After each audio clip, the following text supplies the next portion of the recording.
வணக்கம் ஃப்ரெண்ட்ஸ். எல்லாரும் பார்த்துருப்பீங்க, பார்த்துட்டு இருக்கீங்க. போன வீடியோ, அதுக்கு முந்தின வீடியோவில் போடப்பட்ட கமெண்ட்ஸ் பின் பண்ணி வச்சுருந்தேன். ஸோ அது சம்மந்தமாக தான் இந்த வீடியோவுமே. நீதிமன்ற அவமதிப்பு வழக்கு போடணும் அப்படிங்கிறதுக்காக ஒரு ஃபண்ட் ரைஸிங் பண்ணி ஒரு குரூப் க்ரியேட் பண்ணி அது மூலிமா வந்து அமௌண்ட் ரைஸ் பண்ணி அட்வொகேட் ஃபீஸு, கோர்ட் ஃபீஸ்லாம் பார்க்கலாம் அப்படின்னு சொல்லிட்டு ஒரு முடிவெடுத்து நம்ம அதை ஃபாலோ பண்ணிகிட்ருக்கோம், பார்த்துட்ருக்கீங்க. ஸோ அது தொடர்பாக தான் வந்து பார்ட் 2ன்னு சொல்லிட்டு மென்ஷன் பண்ணிவிட்டு இந்த வீடியோலையும் ஒரு சில விஷயங்களை வந்து முக்கியமாக பேச வேண்டியது இருக்கிறதுனால இந்த வீடியோ வந்து நான் மேக் பண்ணுறேன். ஸோ எனக்கு தோணக்கூடிய சில விஷயங்களை நான் வந்து சொல்லிடுறேன். ஸோ அதை வந்து பொறுமையாக கேளுங்க. முக்கியமாக வந்து இந்த விஏஓ அசிஸ்டண்ட்டுக்கு அப்புறம் எஸ்ஆர்பி டிஆர்பியில் உள்ளவங்களுக்கு இந்த வீடியோ கிடையாது. தயவு செய்து இந்த வீடியோ பார்க்க வேண்டாம். ஏன்னா எஸ்ஆர்பி டிஆர்பி சம்மந்தமாக ஒரு வீடியோ போட்டிருந்ததுனால அவங்களும் அதை முழுசாக பார்க்காம முழுசாக ஒரு வீடியோ உட்காந்து பார்க்காம அந்த குரூப்பில் ஜாயின் பண்ணிட்டு இருக்காங்க. விஏஓ அசிஸ்டண்ட்டுக்கும் இது கிடையாது, எஸ்ஆர்பி டிஆர்பிக்கும் கிடையாது. விஏஓ அசிஸ்டண்ட்டு பற்றி கேட்டுக்கிட்டு இருக்கிறவங்க அதை பற்றி எந்த ஒரு கேஸுமே ஃபைல் ஆகலை. யாரும் கோர்ட்டில் போய் கேஸும் நீங்கள் யாரும் போடலை. ஸோ சும்மா போராடினாலாம் இங்கே எந்த பதிலுமே கிடைக்காது. நம்ம ஊரில் கேஸ் ஃபைல் பண்ணவங்களுக்கு என்ன முடிவு கிடைக்க மாட்டேங்குது, கோர்ட்டோட ஆர்டரே மதிக்க மாட்டுறாங்க. ஸோ நீங்கள் என்னாச்சுன்னு கேட்டிங்கன்னா அதுக்கு பதில் இல்லை. அவங்களா விருப்பப்பட்டு கவர்மெண்ட்டு தமிழ்நாடு அரசாக விருப்பப்பட்டு உங்கள் மேலே இறக்கப்பட்டு முடிஞ்ச மாவட்டங்களுக்கு ரிசல்ட் கொடுத்தாலோ இல்லை இனிமேல் நடத்தக்கூடிய இன்டர்வியூ இனிமேல் நடத்த பெண்டிங்கில் இருக்கக்கூடிய மாவட்டங்களுக்கு நடத்தினாலும் மட்டும்தான் உண்டு. ஸோ அதை பற்றி தயவு செஞ்சு யாரும் கேட்காதீங்க. இது வந்து முழுக்க முழுக்க கிராம ஊராட்சி செயலாளர் சம்மந்தமாக உள்ள பணிக்கான தொடர்புடைய வழக்கு சம்மந்தப்பட்ட வீடியோ. ஸோ அதை யாரும் பார்க்காதீங்க. ஸோ நான் சொல்ல வந்ததை சொல்லிடுறேன். ஸோ குரூப் வந்து இன்ஸ்டாகிராம்லேயும் வாட்ஸ்அப்லேயும் தனித்தனி குரூப் க்ரியேட் பண்ணியிருந்தோம். ரெகுலராகவே வீடியோஸ் வந்து ஒரு 1500லேருந்து 2000 பேர் பார்க்குறீங்க. டோட்டலாக இந்த வேலைக்கு ஷார்ட் லிஸ்ட் ஆனவங்க வந்து 6800 பேர். அது எல்லாருக்கும் தெரியும். இந்த 6800 பேரில் நிறைய பேருக்கு இப்போ வந்து நம்பிக்கை போயிருந்திருக்கலாம். ஆல்ரெடி கேஸ் போட்டு இந்த கேஸ் வின் பண்ணாங்க பாருங்கள், அந்த பெட்டிஷனருக்கே கூட நம்பிக்கை போயிருந்திருக்கலாம். ஸோ அதனால் அவங்க மறுபடியும் செலவு பண்ணி இந்த கான்ட்ராக்ட் ஆஃப் கோர்ட் கேஸ் போடலாமா வேணாமான்னு கூட யோசிச்சுட்டு போடாமல் இருந்திருக்கலாம். அந்த 6800 பேர்லையும் ஏகப்பட்ட பேருக்கு வந்து நம்பிக்கையை வந்து போய் சும்மா வீடியோ மட்டும் பேருக்கு பார்த்துட்டு பேசாமல் இருந்திருக்கலாம். ஸோ எல்லாரையும் கூட விடுங்க. ஒரு 1500 2000 பேர் பார்க்குறாங்கன்னா ஒரு 10% எடுங்களேன். அதில் ஒரு 150 பேர்னு வைங்களேன். ஒரு 1500 பேருந்து ஒரு 10% வைங்க. வீடியோ நார்மலாக கிராம ஊராட்சி செயலாளர்னு போட்டால் ஒரு 2000லேருந்து 3000 போகுது. நான் 1500 எடுத்துக்கிறேன். அதில் ஒரு 10% வச்சுக்கிட்டாலும் 150 பேர். சரிங்களா? அந்த 150 பேருமே வந்து இந்த வேலை வேணும், எனக்கு வேலை தேவை அப்படின்னு ஒரு மைண்ட் செட் வந்திருந்தா கூட ஒரு சாதாரணமாக ஒரு ரூ. 300 ரூ. 400 ரூ. 500 வந்து நம்ம போட்டு இது என்னதான் ஆகுதுன்னு பார்ப்போம், அது கடைசி சான்ஸ்ன்னு சொல்லிட்டு அவங்க முயற்சி பண்ணணும். ஸோ அந்த மைண்ட் செட்டு கூட அவங்களுக்கு சுத்தமாக கிடையல. அது எதனால் அப்படி இருக்குன்னு எனக்கு சத்தியமாக எனக்கு புரியல. ரெண்டாவது, நீங்கள் தனிப்பட்ட ரீதியாக வந்து ஒரு கோர்ட்டை போய் அணுகுறீங்க, நீங்கள் ஒரு கேஸ் போட போகிறீங்க அப்படின்னா உங்களுக்கு வந்து 20,000 30,000 வரைக்கும் செலவாகும். ஹைகோர்ட்டில் ஃபீஸு ஜாஸ்தியாக தான் இருக்கும். ஸோ யாரும் தனிப்பட்ட முறையில் போகிறதுக்கு எல்லார்ட்டையும் கையில் காசும் இல்லை. எல்லோரும் மிடில் கிளாஸ் கஷ்டப்படுறவங்க. ரெண்டாவது, அரைகுறை நம்பிக்கையை வச்சுக்கிட்டு நாளும் இல்லாமல் எதுக்காக இந்த வேலையை நம்ம போடணும், வழக்கு போடணும், எதுக்கு இது பண்ணணும் அப்படின்னு சொல்லிட்டு ஒரு தரப்பு நினைக்கலாம்.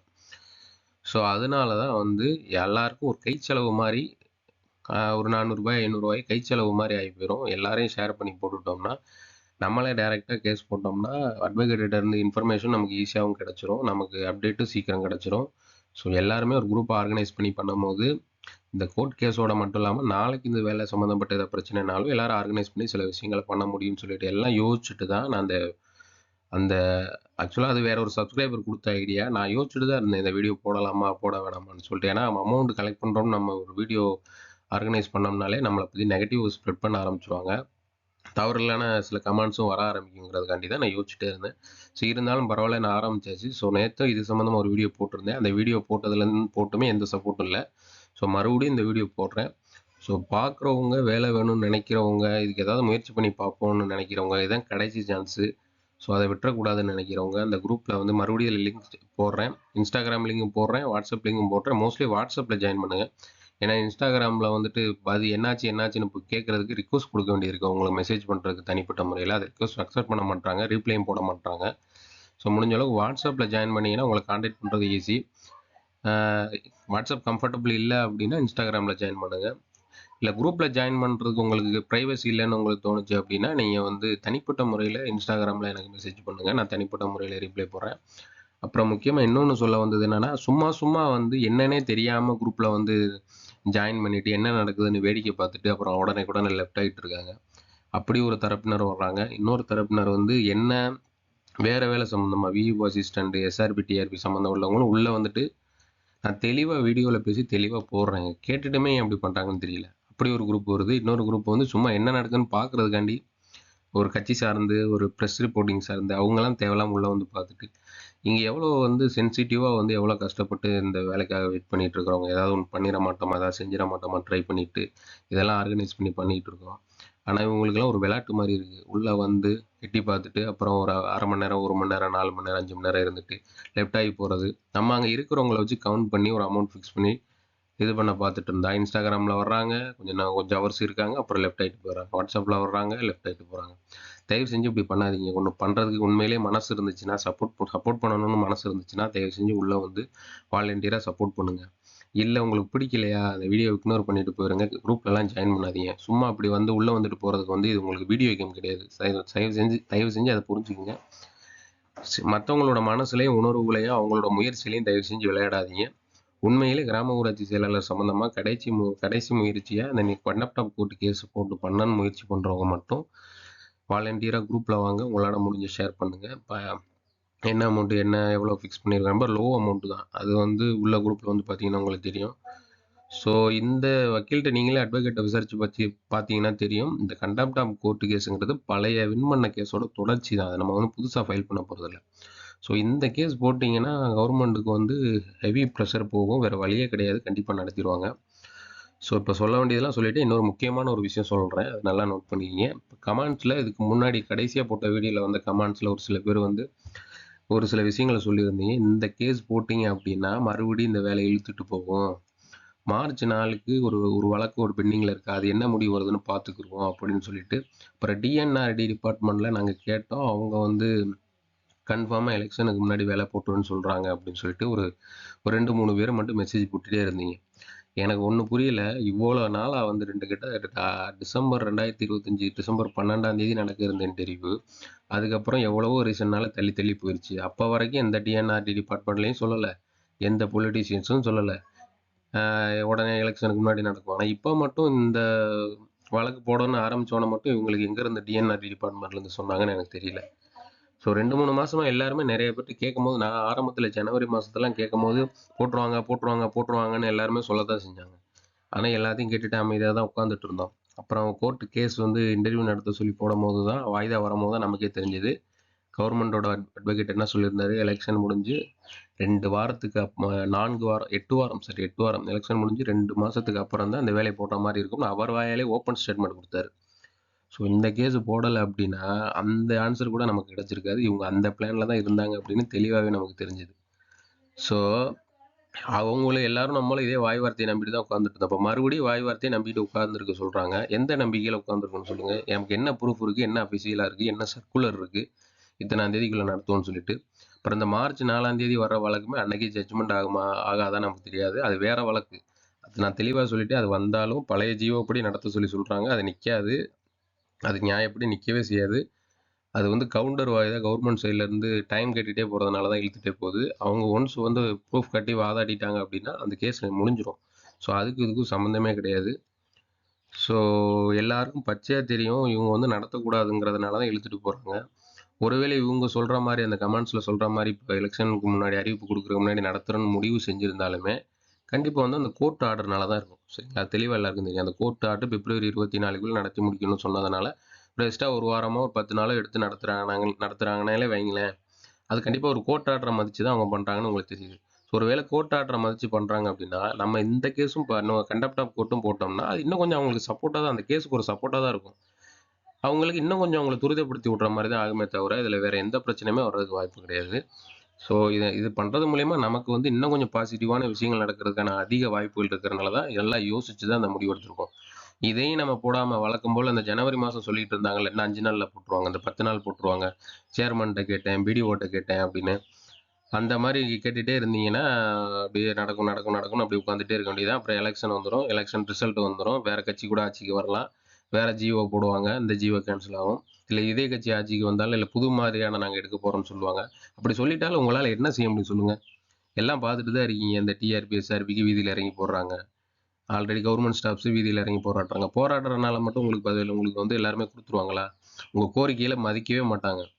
இப்போ நம்ம சைடு இருக்கிற ஒரே ஒரு நமக்கு சாதகமாக இருக்கக்கூடியது நீதிமன்றம் கோர்ட் ஆர்டர் மட்டும்தான்.